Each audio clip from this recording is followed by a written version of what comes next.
Welcome to BRK news. ప్రస్తుతం మనతో పాటు ఉన్నారు 109 ఇయర్స్ సంత్ సదానంద గురూజీ గారు. వారితో స్పెషల్ చిట్ చాట్. గురూజీ నమస్తే అండి. జై Gurudev. Thank you so much గురువు గారు స్టూడియోకి వచ్చినందుకు. చాలా కాలం వెయిట్ చేసాం మీకోసం.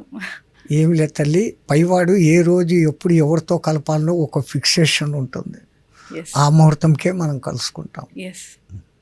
అయితే గురూజీ జనరల్గానే ఇప్పుడు కర్మ సిద్ధాంతము, పాపాలు, చెడు, మంచి ఇలా అంటూ ఉంటారు కదా.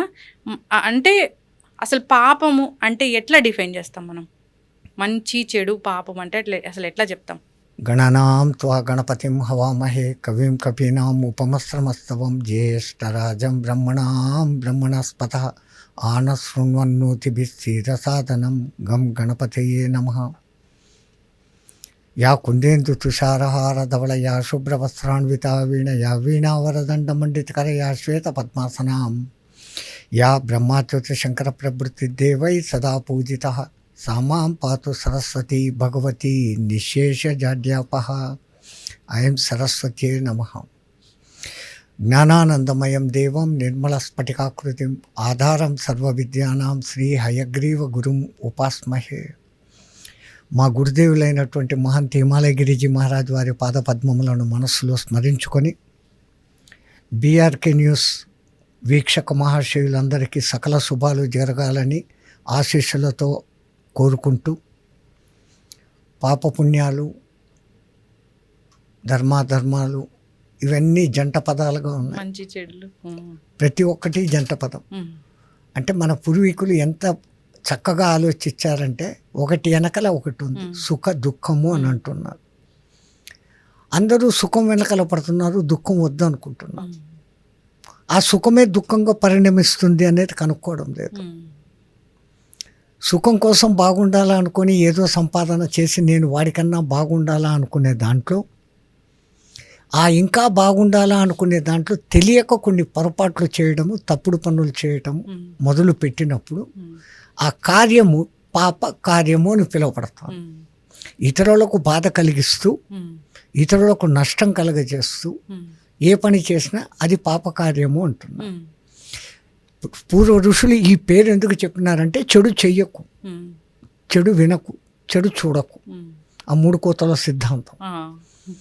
అందరినీ మంచిగా ఉంచేదానికి చూస్తే, అందరూ సమాజంలో మంచిగుంటే ఆ సమాజం ఉన్నత స్థితికి వస్తుంది.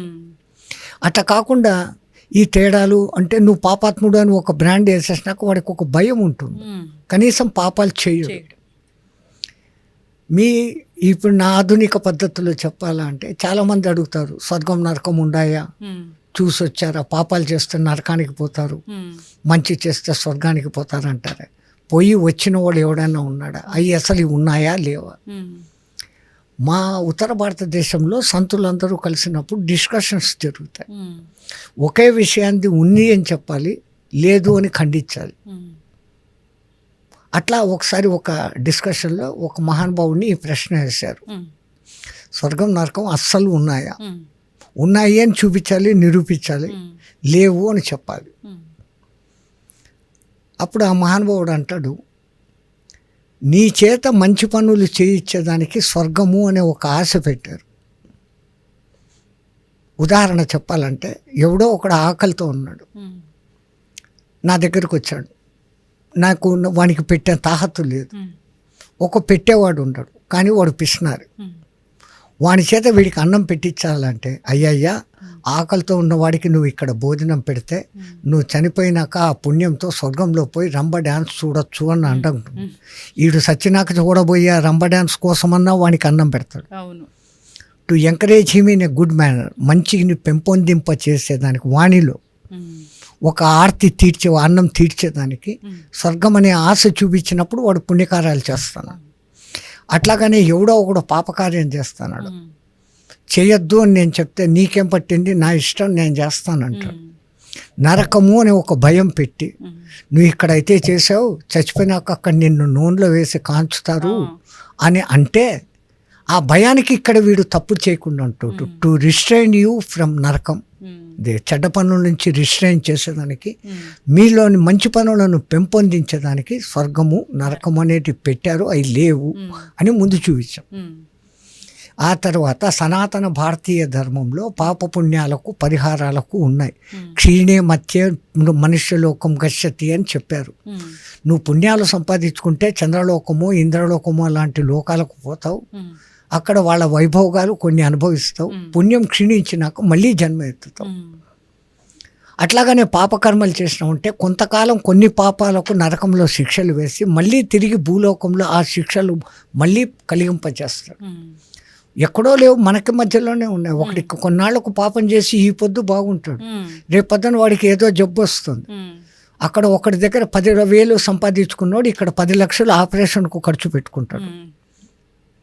వాడు చేసిన పాపం రోగ రూపంలో వస్తుంది. అందుకే అంటారు, ఎవరు చేసిన భార్యాపుత్ర సుతాలయం రావాలంటే గత జన్మ కర్మానుసారణం అంటాడు. నువ్వు ఏ మంచి పనులు చేస్తే నీకు మంచి జరుగుతుంది, చెడ్డ చేస్తే చెడ్డ అవుతుంది. మంచి విత్తులు నాటితే మంచి పంట వస్తుంది. పుచ్చివి ఏంచినటి ఎప్పటికీ పంట రాదు. అది తెలిసినాక చెడు చేయకుండా మంచి చేయడమే మానవ ధర్మం. మనుష్యులం మనం.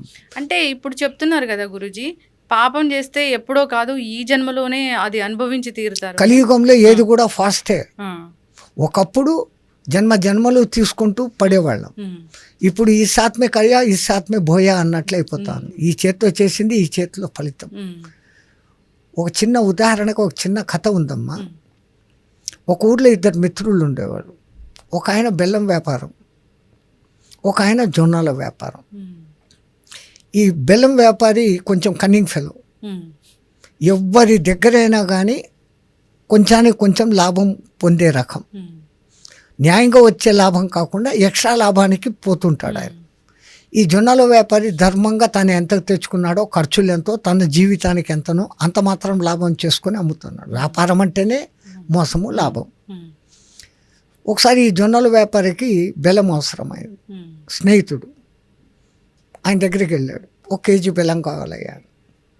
ఆడ బెల్లాన్ని తురుపు పట్టి ఒక 100 గ్రాములు కొట్టేసి ముద్ద కేజీ బెల్లం అని ఇచ్చాడు. ఈయన తీసుకొని వెళ్ళిపోయి, స్నేహితుడు కదా అని నమ్మాడు. స్నేహితుడిని మోసం చేశాడు. స్నేహితుడని కూడా చూడకుండా తీసుకొని వెళ్ళిపోయాడు. ఈయన వెళ్ళిన కాసేపటికి ఈ బెల్లం వ్యాపారి భార్య, కోళ్లకు దానా అయిపోయింది, మీ మిత్రుడి దగ్గర జొన్నలు ఉంటాయి కదా, 1 కేజీ పట్టుకురా అని. ఈయన మళ్ళీ వచ్చాడు. ఒరే 1 కేజీ జొన్నలు లేరా. లోపలికి వెళ్ళి తూకం చూసుకొని వచ్చి ఇచ్చాడు. ఈయన తీసుకొని ఇంటికి పోతూ వీడు కన్నింగ్ బుద్ధి మొదటి నుంచి కదా, ఆడికేమో డౌట్ వచ్చింది, ఇది కేజీ జొన్నలుగా ఉన్నట్టు లేవే అని. పక్కన ఇంకో షాప్ ఉంటే ఆడ పోయి తూకం వేస్తాడు. అది 900 గ్రాములు ఉంది. పెద్ద నీతిమంతుడిలాగా ఇంకో 4గురిని వెంటేసుకొని ఆ ఫ్రెండ్ దగ్గరికి పోయినాడు.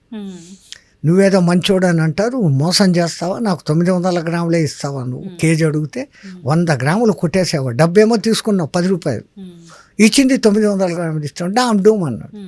ఒరే నాదేం తప్పు లేదురా, నువ్వు అడిగి నేను లోపలికి పోయి జొన్నలు చూస్తామని కేజీ రాయి చూస్తే కనపడలే, నువ్వు నాకు పొద్దున బెల్లం కేజీ ఇచ్చావు కదా,